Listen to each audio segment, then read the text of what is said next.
Says में आपका स्वागत है। मित्रों, आज चर्चा एक सीरियल आ रहा है अटल जी पर। उस पर एक कोट आई है कि संस्कृत की रक्षा के लिए लड़ना ही धर्म युद्ध है। मुझे बहुत अपील करी, इसलिए अपील करी कि जिस सनातन के रक्षा के लिए हम आप दावे भर रहे हैं, सरकार कटिबद्धता प्रदर्शित कर रही है, क्या वास्तव में उस सनातनी संस्कृति की रक्षा हो रही है? कुछ उदाहरण दूंगा मित्रों। हमारी सनातन संस्कृति में समलैंगिकता को कोई भी स्थान नहीं है, पर हमारे माननीय उच्चतम न्यायालय ने इसको एक लीगल स्टेटस प्रदान किया है। मित्रों सोचें, हम एक तरफ सनातन संस्कृति की बात कर रहे हैं और दूसरे समलैंगिकता जैसे मुद्दे पर हम इतने असंवेदनशील कैसे हो सकते हैं? कैसे हमारी न्यायपालिका अभिव्यक्ति की स्वतंत्रता का ये मतलब नहीं कि आप संस्कृत से हटके कुछ करें। ठीक उसी प्रकार धर्मांतरण बकायदा अनुच्छेद प्रस्तावित है इसके लिए संविधान में। मित्रों सोचें, धर्म क्या एक विकृत वस्तु है? जब चाह जहां से चाह खरीद ली, जब चाह छोड़ दिया।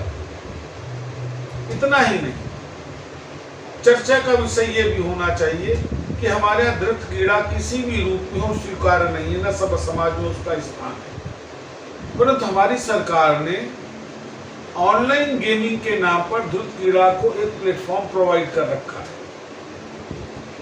पैसे जीतिए, बड़े बड़े विज्ञापन आते हैं मित्रों, टेलीविजन पे बड़े बड़े सेलिब्रिटी उनका विज्ञापन करते हैं। तो क्या इन स्थितियों के बीच में रहते हुए सनातन संस्कृति की रक्षा हो सकती है?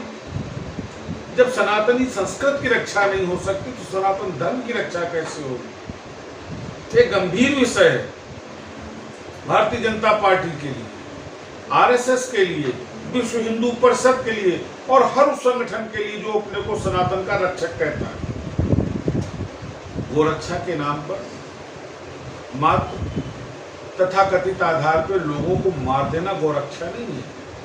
आप गौशालाओं की स्थिति देखिए, सड़क पे आवारा घूम रही गायों को देखिए, सांडों को देखिए। लोग अपने घर में गाय पालते, दूध दूहते, छोड़ देते, प्लास्टिक खा रही, कचरा खा रही। क्या ये गौ सेवा है? इस पे प्रतिबंध नहीं होना चाहिए? क्या उन गौरक्षकों का ये दायित्व नहीं होना चाहिए कि इस तरीके से प्लास्टिक खा के मर रही गाय को बचाया जाए? जब देखिए हर साल एक बृहद कार्यक्रम होता है जब हिंदुओं को बौद्ध में परिवर्तित किया जाता है। मैं नहीं जानता नेहरू जी की क्या सोच थी, मैं नहीं जानता उन्होंने क्यों कर धर्मांतरण को जो है संवैधानिक अधिकार में बना दिया कि जब चाहिए धर्म ना हो गया, बनिए की दुकान हो गई। स्पष्ट है कि धर्मांतरण के पीछे उनका केवल एकमात्र भाव ये था कि किसी तरह बहुसंख्यक आबादी को विभाजित किया जाए। लेकिन आज तो सरकार सनातन संस्कृति की रक्षा करने का दावा कर रही है। आज तो हिंदुत्व की बात हो रही है, आज तो हिंदूवादी विचारधारा की बात हो रही है। क्या ऐसे में धर्मांतरण को स्वीकार किया जा सकता है? अल्पसंख्यक ने बहुसंख्यक की लड़की को मैनिपुलेट किया, शादी का लालच दिया, प्रलोभन दिया, उसका धर्मांतरण करा दिया। Is it the way? क्या ये एक्सेप्टेबल है? क्या ये समाज को स्वीकार होना चाहिए? मित्रों बड़ा गंभीर है। इसलिए गंभीर है कि कुछ ऐतिहासिक तथ्य हैं। छोटा सा उदाहरण दे रहा हूं फारस का, फारसियों का देश था। अल्पसंख्यक आबादी वहां गई शरणार्थी के रूप में, वो आज फारसी खत्म है।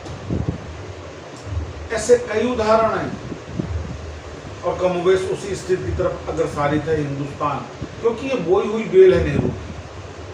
धर्मांतरण करिए, धर्म को बचाइए। जगह जगह केवल एक ही पूरा कांग्रेस का बसपा, हिंदुस्तान में मुसलमान सुरक्षित रहेंगे।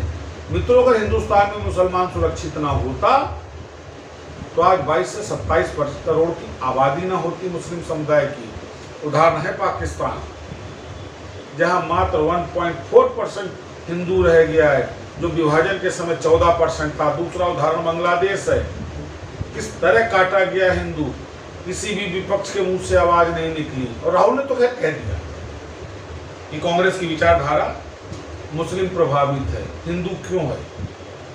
राजनीति के लिए इतना गिरा हुआ स्तर नहीं होना चाहिए। न ही ऐसे लोगों को स्वीकार किया जाना चाहिए सभ्य समाज में। विचार करिएगा मित्रों, सरकार के लिए भी ये चेतावनी है कि अगर आप सनातन संस्कृति की बात करते हैं तो इन मुद्दों पर भी गौर करें। समलैंगिकता कतई स्वीकार नहीं, धृत कीड़ा चाहे वो ऑनलाइन गेमिंग ही क्यों ना हो, कतई स्वीकार नहीं। ऐसे कई मुद्दे हैं, धर्मांतरण कतई स्वीकार नहीं। उन्हें एक बार हमारे उच्चतम न्यायालय को सोचना चाहिए कि जिस देश में जो संस्कृति प्रभावी है, क्या उस संस्कृति की मर्यादा से हटके नियम कानून होने चाहिए। विचार करिएगा। फिर मुलाकात करूंगा मित्रों। नमस्कार।